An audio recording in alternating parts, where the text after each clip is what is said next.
In this video, I'm going to take a look at my painting setup and how I can make it even better.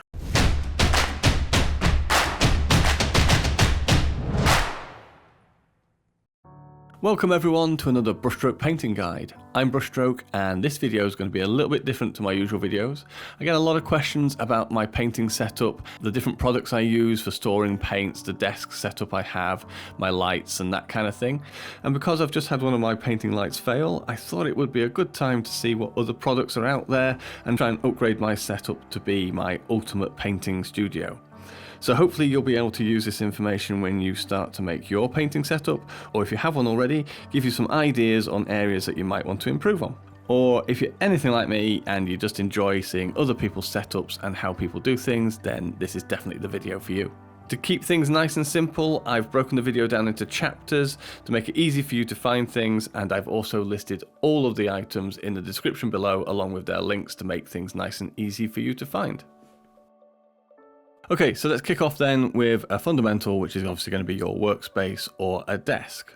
So when you first start out in painting, you'll probably start out with just a small box of kit that you use on maybe a kitchen table or something like that. And I was no exception, I had exactly that. But you'll soon find that becomes a bit of a barrier to your painting, as the act of having to unpack and pack every time you have a painting session starts to eat into what little painting time you actually have. So simply having a designated space which you don't have to pack up each time is invaluable, as it lets you just pick up from where you left off last time and just jump straight back into painting. Now, in terms of what that workspace really needs to be, it just needs to be a flat surface and as big as you can accommodate, really. Trust me, you'll use as much space as you can get. For this entry level, IKEA is very much your friend here. They offer a pick-and-mix approach where you can choose from different desktops and different legs to suit you, which can then be accompanied with different drawer units. Now, drawers are hugely useful for all those little bits and pieces and tools and things, which you'll always need to have at hand, but not always out all the time.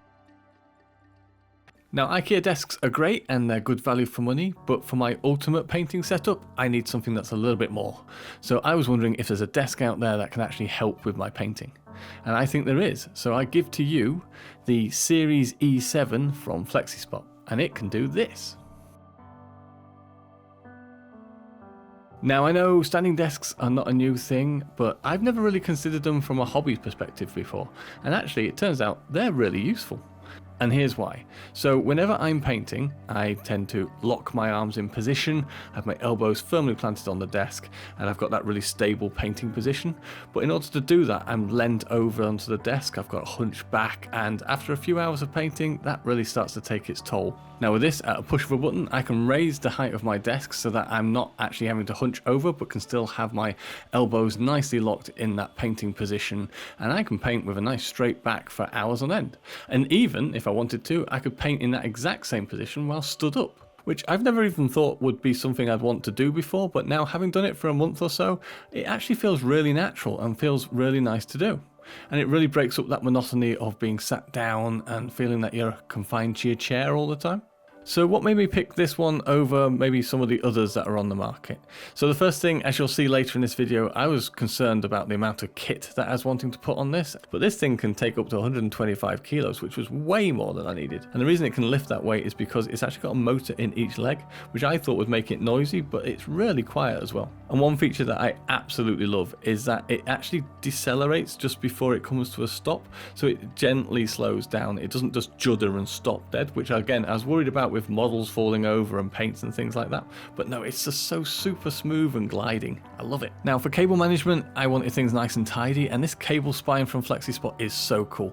Not only does it look like Chewbacca's bandolier, but also it works so well. You just tuck everything inside it, and then as the desk goes up and down, you don't have to worry about cables being all over the place. And if you marry that up with the optional tray for under the desk as well, it just means that it keeps everything so neat and tidy.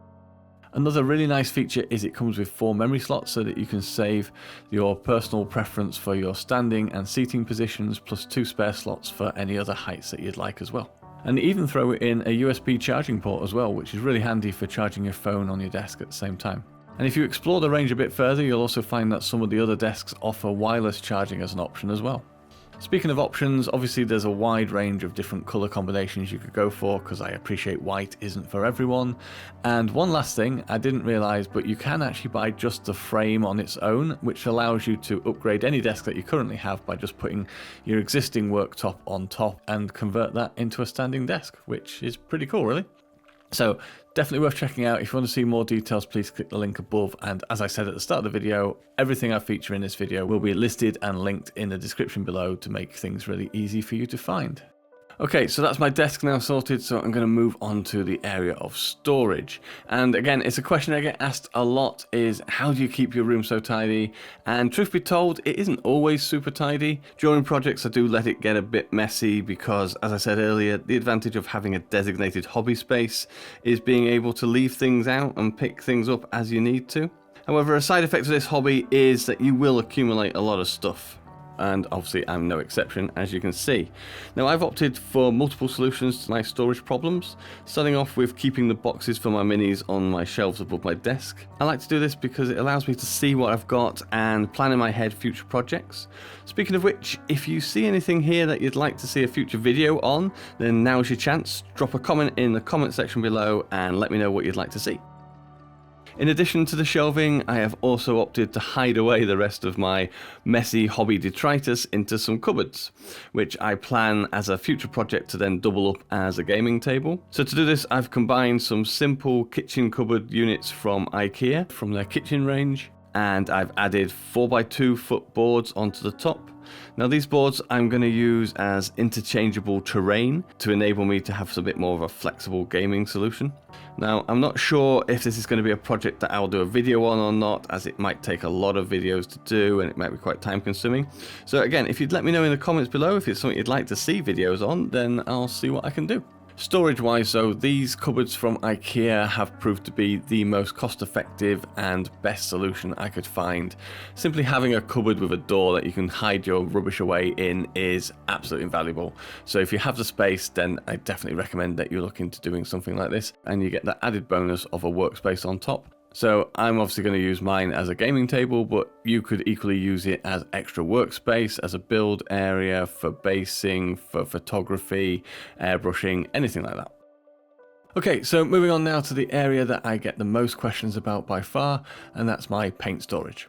Now you've probably already seen I do have a lot of paints. Probably too many paints. I have a bit of an addiction, I must admit, and that's because I just really love to try new paints, different ranges, different types, different styles, just to see how they behave and what effects you can get with them. So I've had to find an effective solution to store and organize and make them easy to access, and for me that has been nail polish display racks. So I use two different types. The first type is more of an upright wall rack kind of style, and these things are great because you can get them in different heights, but this particular ones, they can hold 65 bottles, which is pretty much a whole range on one rack, and that means that you can have them all out, easy access, and really easy to read the label because they're see-through and they don't take up very much space at all. Now the second style of rack is a tiered rack, and I feel that these are best suited for the GW style of pots. And you can get them in varying number of different tiers, ranging all the way up to 7 tiers like the ones that I'm using here. Quick word of warning though, not all the racks that look like this are actually the same thing. Recently I've had a lot of people telling me that sellers on eBay, etc. have started to sell these, but rather than them coming as single piece stands pre-glued like the ones that I've got, they seem to be coming in parts which need to be assembled. So what's the problem with that, you ask? We're miniature hobbyists, that's our kind of thing, right? Well, in this case, it is a problem because they go together with nuts and bolts, and when you try and put your stands side by side, you can't get them flush because those bolts get in the way. And it also seems that those bolts are a good indicator that the quality of the acrylic that they use isn't going to be to the highest. And I found this myself because I have bought one of these ones, and the acrylic is a lot more brittle. It has a tendency to crack and snap just by moving it from one side of a desk to another. It also seems to be a lot weaker because of the holes they drill through for those bolts create weak points, and that's where those cracks can start from. So definitely be aware that the ones that seem to go together with the bolts are cheaper made, cheaper materials, and really, in my advice, to be avoided. If you're interested in the ones specifically that I've bought, then click the link above or check out the description below, again, where I've put links to everything that I'm referring to in this video. Finally, something else to consider when buying paints is often the bigger paint bundles actually come with paint racks included. Sometimes getting the whole range in one bundle gets you a paint rack for free, which is always a bonus, so definitely keep an eye out for that too. Speaking of keeping an eye out, sometimes you will come across things which actually work really well for a different purpose than what they're originally intended for. A great example of this is my brush rack that I use, which is actually sold as a vape display rack of all things. But I think it's brilliant because it matches my other paint racks, it does exactly what I need it to do, and it didn't cost much money. So the message here really is keep an open mind, and sometimes you might find stuff which is really useful which you would never have even thought of looking for. Okay, so I've got my desks and I've sorted out my storage. Next I need lighting, because you can't paint what you can't see, right? And for lighting, I'm going to break it down into two key areas: ambient lighting and task lighting. So let's start with ambient lighting, and what do I mean by that? Well, I believe it's important to have a good level of lighting to the whole of your work area and not just focus light from, say, a spotlight on the thing that you're currently working on. So to achieve this, I'm looking to get some lights which can function as floodlights to the whole of my workspace, and I've found the perfect lights. They're from a company called Newer, and they're LED panels which are commonly used by photographers and increasingly by content creators and streamers and the like. And the reason they use them is exactly the same reason I'm suggesting that they're perfect for hobby painting setups too. And that's because they provide a clean, bright light over a wide area. For these particular panels, Newer have even gone a step further to make them more useful for hobbyists like you and me, rather than just photographers, because they come with these really cool stands which clamp onto your desk rather than having to have those awkward tripod stands all over the place. But I'm wanting to make my ultimate painting studio, so I'm going to take my setup to another level and introduce something which I've been after since I started YouTubing, and that's an overhead frame that I can use for both my lighting and my camera setup. Again, it's from Newer, which means that all of the fixtures and the fittings, etc. are going to be compatible with the lighting that I've got, which just makes the process of putting everything together so much simpler. All I do is add the two upright sections to the desk, and then you put the cross beam, which is adjustable to pretty much any width that you're going to need, across the top. Fix that in place with these screw fixings, and then they're the same size that you need to be able to attach your lights onto the top. Before we look into what makes a good light for painting, I just really want to mention how great the Newer clamps are, and specifically their handles, because they're spring-loaded, which means that you can pull them and disengage them, thereby allowing them to turn freely without the need to tighten or loosen the clamp. This is great because I really don't want the handle to stick out and get in the way of the desk rising. But with these, there's no need to worry, because all I need to do is twist it to the position I want it to be in, and then there's just no danger of it hitting the desk. I love it, so neat. Okay, so what makes a light a good light for painting? Well, there are a number of key things that I look for really. The light's temperature, its brightness, and whether it's diffused. So let's start with that last one. Being diffused simply means the light emitted is more evenly spread and softened, resulting in less contrast and softer shadows on the subject. It's achieved by the light passing through a diffuser, which is a semi-transmittent material, before shining on its subject. In this case, the milky white panel on the front of the light is the diffuser, which the LEDs behind have to shine through, and that widens and evenly spreads the light, making it perfect to illuminate our workspace. Next, I look at the light's temperature, and that doesn't relate to its heat, but rather the colour temperature of the light it emits. In other words, lighting colour temperature measures how much red on the warm end, or blue on the cool end, is present in the light emitted. Because we're painting models, it stands to reason we want to see the colours we're painting correctly, and not have our lights altering how we see those colours by introducing more red or blue to them. So the colour temperature we should be looking for our lights is as close to pure white as possible. And that is around the 6,000 to 6,500 K on this scale, which is coincidentally the colour temperature attributed to daylight, which is why you may see on bulbs with a temperature of 6,000 K labelled as a daylight bulb, so that's actually quite a good thing to look out for. And finally, I look for a light to have an adjustable brightness, as that then allows me to pick the light level I want to suit the task that I'm doing, rather than being flooded with light or wishing I had more light. Earlier I said the newer LED panels were perfect, and that's because they tick all the boxes I look for and also have the added bonus that they can be controlled remotely by an app. So I can control them individually, or I can group multiple lights together and control them all at once. Why is controlling them on an app useful? Well, don't forget, I've added these lamps on my standing desk, which means if I'm already standing and I want to adjust them, then I'm just not going to be able to reach. So having something that I can use remotely just takes away all of that issue, and I can just adjust them instantly, not only the brightness of the lamps, but also crucially their temperature too. Which in this case, these lamps can range between 2,900 all the way up to 7,000K, which, as we know from that last diagram, makes them perfect for not only painting but also photographing minis. One last point on ambient lighting. You may be wondering why I need two lights, and that's for a good reason. When you shine a light on something, it will create shadows on the opposite side of that object from the light source. By having two lights shining from opposite directions, cancels out a lot of those shadows and thereby gives a truer view of the object being illuminated. This is particularly important to us as painters because we want to be able to decide what shadows we paint and not be confused by shadows created by our lighting. This approach of two light sources is also important when photographing our models to give a truer reflection of what we've painted and not the effect of the light being shone on it. If you'd like to know more details on any of these newer products, then please click this link above or check out the description below where all the products I've mentioned in this video will be listed too.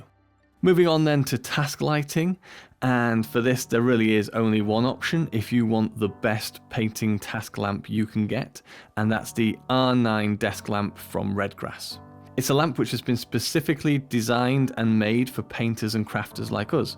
It has a unique twin bar light design, which is fully adjustable to enable you to illuminate your minis from two opposite directions, which, as we know, will eliminate those unwanted shadows. It was really quick and simple to put together with a simple desk clamp fixing to the side of your desk, and the reach of it was incredible, giving you a lot of choice where you want to position it in your workspace and not having to compromise by thinking, well, I need to put it here because I can't really reach where I want it to go. Really simple controls, just one button, press to turn it on and off, and hold to adjust the brightness. And let me tell you, this thing is bright, kicking out an impressive 3,700 lux. Its range of movement is just brilliant too. You can position it in any which way you want, and unlike so many other lamps I've had, it will just stay exactly where you position it. Everything feels so strong and solid with this lamp. And again, there's those unique light blades which you can twist to illuminate from opposite directions, but the gap in the middle is also important because it enables you to see through it, meaning if you want, you can get the light nice and close to the subject that you're working on, but still not obscure your view. But I've still not mentioned the best thing about the R9 yet, and that's the technology that's gone into the light it emits. I've already mentioned the colour temperature of light is important in order to give a true representation of the colours we see on an object. Well, Redgrass has taken that to a whole new level. What I didn't say before is standard LEDs are far from perfect when it comes to creating a true white light.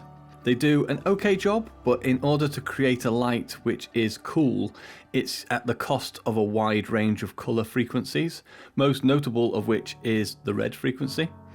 Now, I won't pretend I fully understand the science behind all of this, but in my simple terms, Redgrass has worked out a way to create a true white light from LEDs which includes the whole colour spectrum, which results in a light which is like nothing I've seen before. It doesn't come across on camera, and I wish I could explain it better, but the best word I can find for it is pure.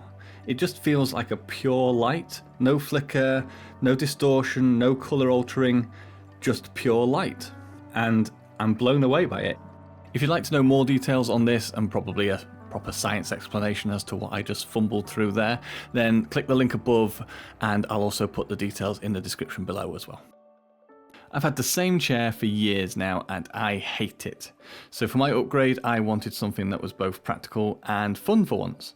As a total Fallout fanatic, I just couldn't resist the chance to have a Fallout chair, and more specifically, this is the very cool Nuka-Cola Special Edition chair from Noble Chairs, and I absolutely love it.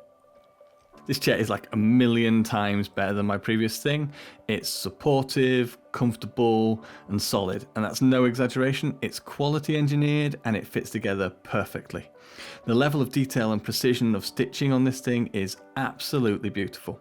And the combination of this chair and a desk that is now actually at the right height makes long painting sessions a dream now.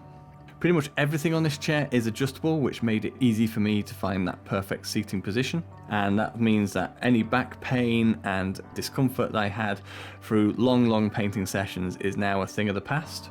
Now, I will concede for a few of you out there, Nuka-Cola might not be your thing, but worry not, Noble Chairs has all of your geek tastes catered for, with designs from a whole range of sci-fi and gaming themes, as well, of course, as simple plain colours.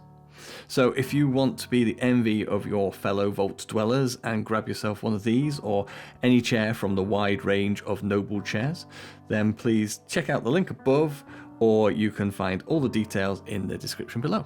So my painting setup is really coming together now, but it's still lacking an important key feature, and that's background listening. For me, when I'm painting, I like to have some background noise which I can paint along with, and this can differ depending on what sort of mood I'm in. Sometimes I'm in the mood to listen to a YouTube blog channel, or perhaps keep up with a cool painting channel. So for my ultimate painting setup, having a big screen I can put my YouTube on or stream my camera to is a must. Now we're talking. This looks like the sort of channel everyone should be subscribed to, so if you're not subscribed yet, then please do hit that subscribe button, and don't forget to click that notification bell to be told whenever I post another video. Other times I don't really want that distraction of movement in my peripheral vision, and I just want to be listening to some music or perhaps a Black Library audiobook, something like that. So for this, a Bluetooth speaker is a really good idea to have in your workspace, and if you're looking for a particularly good one, then I can highly recommend the Bose home speaker, which I find is absolutely brilliant. Either way, I highly recommend that you have some background noise like this just to help you get into the zone and truly concentrate on your painting, because I find it helps a lot.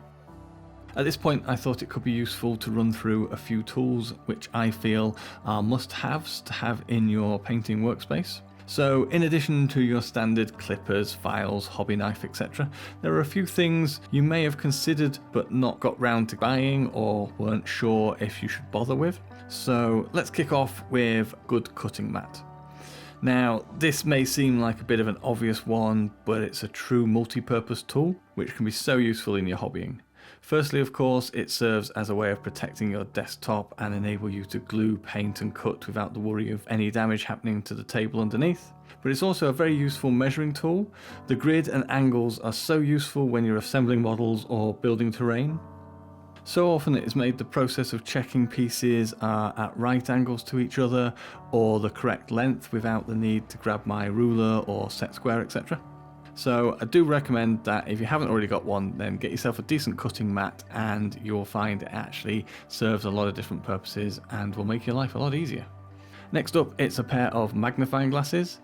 So with miniatures becoming ever increasingly detailed, the need to be able to see things clearly has never been more important. As I said before, you can't paint what you can't see, so why not make things easier for yourself and make those details bigger? Now, there are plenty of these style of magnifiers out there, and they're all pretty much the same sort of thing. So my advice would be to go for the ones which offer the highest magnification. But do they really make a difference? And if so, how much of a difference? Well, I certainly think so. I don't use them for everything, I just use them for that detail work. So if you're struggling like I have to see those tiny details, then certainly give them a try. Link above and in the description below. Next is a recommendation I've made on my social media before, and that's to keep a recipe book. So often I will get distracted from a mini or a project I'm working on, only to come back sometime later and have totally forgotten what the colour recipes were that I was using. And if I hadn't have kept a note of the paints as I used them, I would have been in some real trouble. So do yourself a favour and learn from other people's mistakes and keep track of those recipes in a little notebook or on your phone or in an app or something like that, and you'll save yourself a lot of grief. Another obvious one, but it is still a question I get asked a lot, and that's what brushes do I use? So of course, for my ultimate painting setup, I'm going to recommend checking out my paintbrush set from Artist Opus. It includes all the brushes I use in my painting guide videos, making it super easy for you to paint along, and they come beautifully packaged in an exclusive brushstroke presentation box. Full details via the link above and in the description below. Next up is something fans of the channel will be very familiar with already. For those of you who have no clue what this is about, then you're in for a treat. Simply give this video a watch and you'll see why this is the most useful hobby tool you can get. My next must-have hobby tool is the Humble Hairdryer, and it is something that every painter should have in their hobby toolkit in my opinion, as it can drastically increase the speed of painting by quickening up that really frustrating drying stage. A word of warning though, you do need to make sure that you don't use the hairdryer too soon, as you can end up disturbing any fluid paint and causing it to clump up or dry unevenly. The perfect time is when you can see the paint is already starting to dry and it's looking just that sort of little bit damp. Then you can apply a gentle hot air just to finish it drying quicker and obviously speed up that painting process. And my final must-have hobby tool is something I feel has been responsible for my biggest improvement in my mini painting, and that's a wet palette. You can of course buy these now, but I still think the best ones are the ones that you make yourself. If you'd like to know more about how to do this and how a wet palette can help you, then please check out this video above, as it will answer all your questions. Which brings me on to my final topic to complete my ultimate painting studio, and I think it's a really important one, and that's display space. No matter the size of your hobby space, I think it's really important to have somewhere you can display and enjoy your personal hobby achievements and milestones. Now, these don't need to be massive things, they can be simple little things which are personal to you. A great example is to keep and treasure the first mini you paint, as this will always serve as an indication of just how far you've come and, I hope, help motivate and inspire you to keep painting. As my cabinets often feature in the background of pictures I post on social media, I get a lot of people asking exactly what I keep in there, so I thought this might be a good opportunity to share a few of my personal treasures and hobby milestones with you guys, and then you can let me know in the comments below what you keep in your display cabinets. So first off, this is my first mini I ever painted. And then there's the first mini I had published in a magazine. And this is by far still my most favourite mini I've ever painted, or not so mini. Then I have my first attempt at a terrain piece, which was for my first entry into the Armies on Parade competition. And then of course I have my classic Hero Quest set, because I always dreamt of having a fully painted set when I was a kid. And I even have a custom hero I made for my daughter, so she could play as herself in the game. Then there's my Corsair Galley from another Armies on Parade board, which I'm really proud to have been invited to have displayed at Warhammer World, and even be used in the photography for the quest book in the box set. Then of course I have my YouTube guide minis. And then finally, my first ever Golden Demon entry, which I'm proud to say won a finalist pin. And alongside all of this, I have my various collections of other geeky things, which just make me happy. And that completes my ultimate painting studio.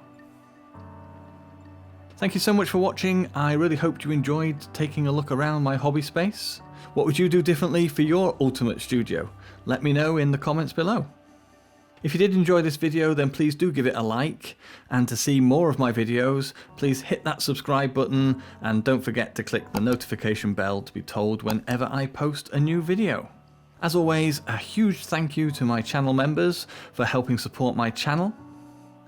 And speaking of my channel, I'd love it if you stayed a little longer, so why not check out more of my hobby content.